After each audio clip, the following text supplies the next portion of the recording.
జీవన రంగంలో మంచికి చెడుకు అనుక్షణం సమరమే. ఈ క్రమంలో మనిషిలోని ఆలోచనా సరళి, జీవన విధానం, భావనాశక్తితో నిండి ఉంటాయి అనేది సత్యం. జీవితాన్ని ఆనందంగా తీర్చిదిద్దుకునే నేర్పు, ఓర్పు కూడా అలవరుచుకోవడానికి నిత్యం ప్రయత్నించాలి.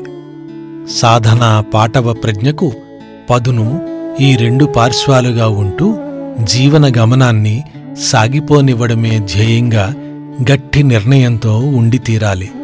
తద్వారా జీవితాన్ని పండించుకోవాలి. ఇవే ఎప్పుడూ మధుర జ్ఞాపకాలుగా మిగిలిపోతాయి. అంతేకాదు, జరిగే వాటిని జరగనివ్వాలి.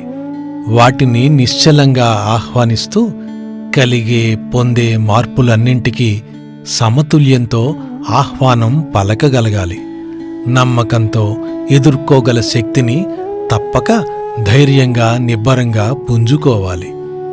జాగ్రత్తగా ఆలోచిస్తే మన సంక్షుభిత మానవ జీవితంలో మనిషికి ఊరటనిచ్చేదే భగవంతుడిపై విశ్వాసం. ఇది అంత తేలిగ్గా అర్థమై అమలుపరిచే విషయం కాదని మీకు తెలుసు. అయితే ప్రయత్నం సడలకుండా అనుభవం దొరికే వరకు విశ్వాసమే ఆలంబన. ఇక అర్థమైతే గాని విశ్వసించను అంటే జీవితంలో ఎన్నో కోల్పోతాం.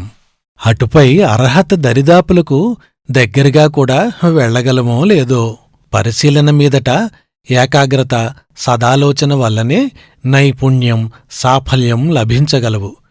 కొంచెం మన సంకల్పాన్ని దృఢతరం చేసుకుంటూ ముందుకు వెళదాం. ఇదే నేర్వని గుణాల్లోంచి నేర్పరితనానికి ప్రయాణం మరి.